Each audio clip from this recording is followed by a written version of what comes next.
Assalamualaikum warahmatullahi wabarakatuh.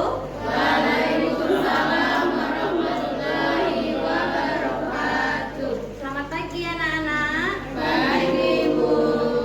Baiklah, kita akan memulai pelajaran pendidikan bahasa Indonesia. Di sini Ibu akan menjelaskan sebuah materi mengenai teks cerpen. Nah, sebelum kita masuk ke teks cerpen, kalian tahu nggak sih apa itu teks cerpen? Nah, ya betul. Teks cerpen adalah teks cerita pendek.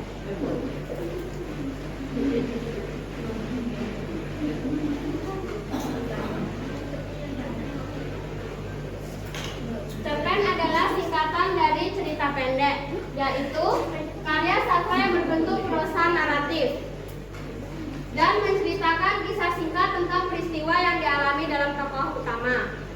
Cerpen biasanya bersifat fiksi atau rekayasa. Cerpen juga terdiri dari 10.000 kata.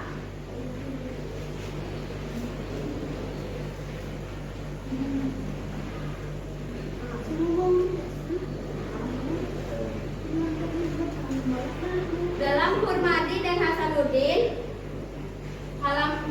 tahun 2021 halaman 25 mengatakan cerpen adalah karya fiksi atau rekayasa imajinatif dengan mengungkapkan suatu perasaan yang ditulis secara singkat atau padat, memiliki komponen atau unsur berupa alur, latar, penokohan, tokoh, sudut pandang, gaya bahasa, dan tema. Di dalam sebuah karya cerpen ada unsur-unsur pendukung atau pembangun karya cerpen tersebut. Kalian tahu nggak unsur-unsur pendukung atau pembangun dalam cerpen itu apa aja?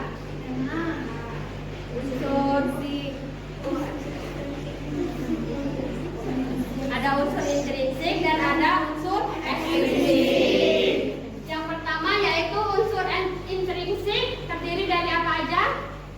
Tema.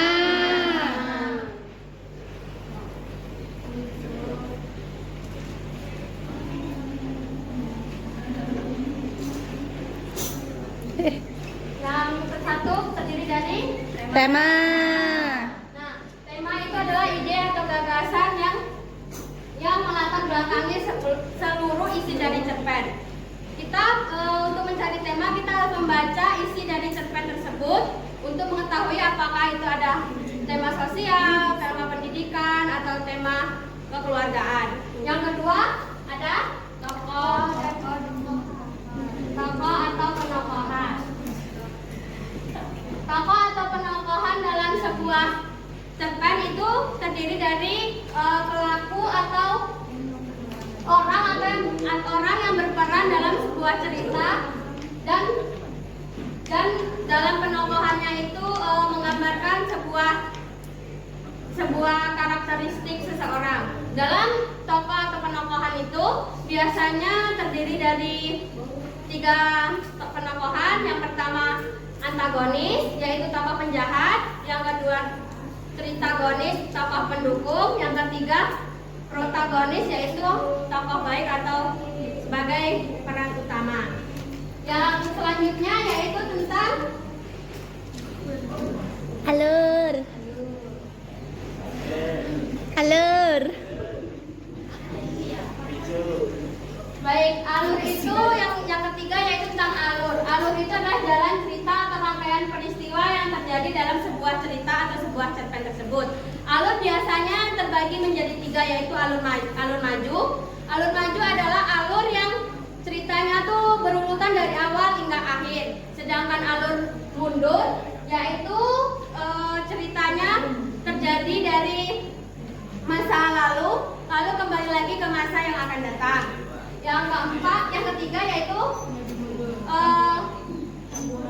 alur campuran. Alur campuran itu alur yang bersifat susah dipahami oleh pembaca cerpen atau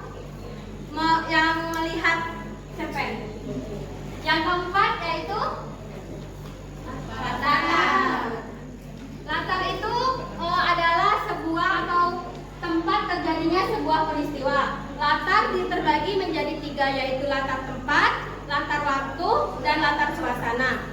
Latar tempat itu contohnya di rumah, di kantor, atau di sekolah. Sedangkan latar waktu itu di pagi hari, di sore hari, ataupun di siang hari. Sedangkan latar suasana yaitu marah, sedih, nangis, kecewa, itu.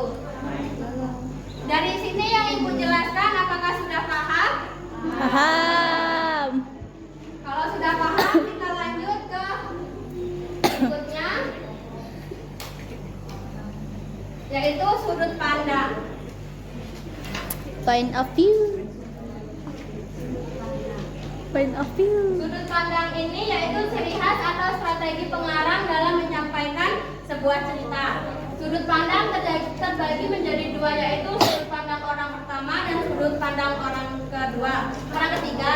Sudut pandang orang pertama itu biasanya diawali dengan kata aku, saya, dan sudut pandang orang ketiga itu kami, kita. Selanjutnya yaitu ayo apa? Amanat. Bahasa.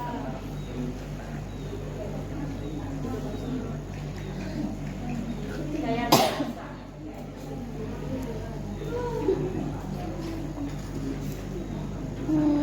Gaya bahasa dalam naskah cerpen atau teks cerpen yaitu cara mengungkapkan perasaan atau pikiran dengan tujuan memberikan efek pada para pembacanya.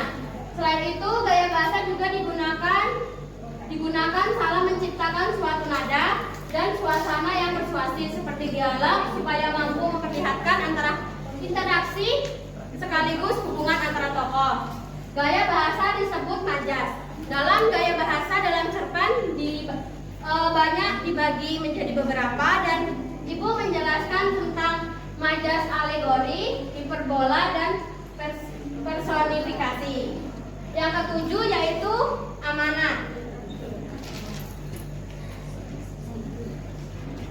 Amanat dalam sebuah teks cerpen adalah pesan yang ingin disampaikan pengarang dari pembacanya. Umumnya amanat dalam cerpen bersifat tersirat. Dari unsur intrinsik yang Ibu jelaskan ini, apakah anak-anak semua sudah paham? Paham. Jika sudah paham, kita lanjut ke unsur pembangun yang kedua, yaitu unsur ekstrinsik atau unsur luar dari cerpen.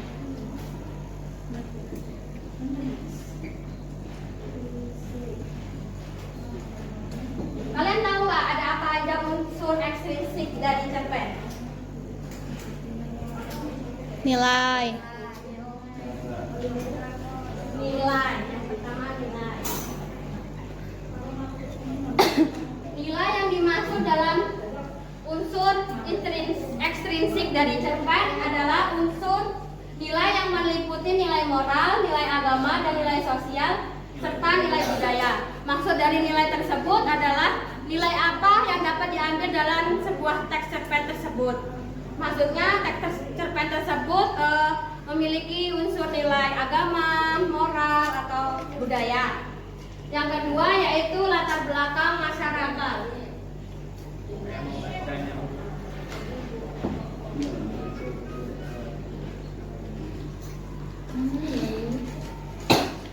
Latar belakang masyarakat yaitu pandangan ideologi suatu masyarakat pada negara. Maksudnya di sini penulis atau pengarang teks cerpen itu melihat kondisi di lingkungan masyarakat, apakah cerpen yang ia buat itu termasuk sudah masuk dalam lingkungan masyarakat. Yang ketiga yaitu latar belakang penulis. Latar belakang penulis ini biasanya berisi tentang riwayat hidup penulis atau teks biografi penulis. Sampai sini apakah sudah jelas dan paham mengenai materi dari Ibu? Jelas. Untuk itu, Ibu sebelum Ibu memberikan tugas dari kalian, Ibu akan mengajak kalian explaining dulu. Yuk. Lihat kartu libur ya. Iya. Yang pertama, kalau misalkan Ibu bilang tepuk fokus. Melihat, mendengar, mengingat, fokus. Dah, paham? Ibu ulangi, tepuk fokus. Melihat, mendengar, mengingat, fokus. Sekali lagi, yang semangat ya. 1, 2, 3, tepuk fokus. Melihat, mendengar, mengingat, fokus.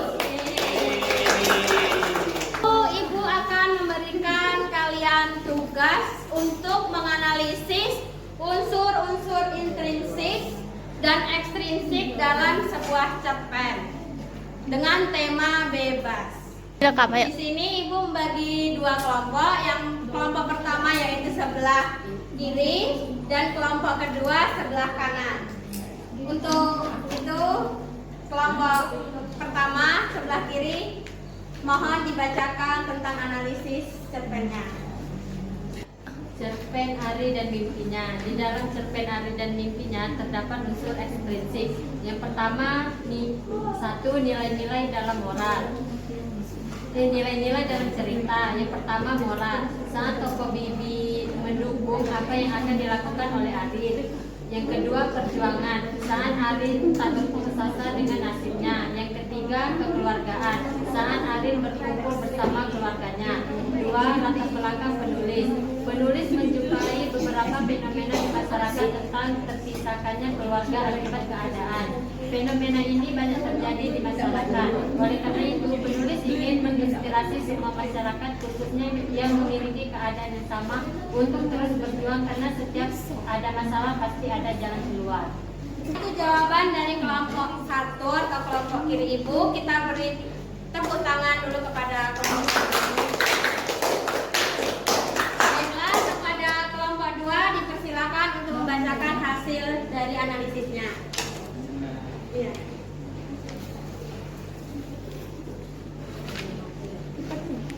Assalamualaikum warahmatullahi wabarakatuh. Waalaikumsalam warahmatullahi wabarakatuh. Bapak, saya dari kelompok 2 ingin membacakan hasil analisis unsur intrinsik dan ekstrinsik dari cerpen yang berjudul Indahnya Persahabatan. Pertama, temanya persahabatan. Tokohnya Tias, Billy, Papa Tias, dan Mama Tias. Lalu watak atau tokohnya Tias suka menolong, Billy tidak mau membebani orang lain, Papa Tias baik hati, Mama Tias peduli. Alurnya maju. Latar terdapat 3, yaitu latar tempat, waktu, dan suasana. Latar tempatnya rumah Dwi, rumah Tias, rumah Dwi di desa. Lalu latar waktunya siang hari. Suasananya mengharukan, sudut pandangnya orang pertama, amanatnya sebagai makhluk Tuhan, kita harus saling tolong menolong dan berbagi kepada sesama. Unsur ekstrinsiknya terdapat nilai agama, yaitu nilai agamanya nilai-nilai dalam cerita yang berkaitan dengan aturan atau ajaran yang disebut dari agama tertentu. Sekian, terima kasih. Baiklah, kepada kelompok 2 kita beri tepuk tangan. Setelah kalian menganalisis unsur-unsur intrinsik dan ekstrinsik dari sebuah cerpen, kita akan mengakhiri pertemuan hari ini. Ada baiknya kita berdoa untuk mengakhiri pertemuan hari ini. Berdoa selesai. Ibu akhiri. Wassalamualaikum warahmatullahi wabarakatuh.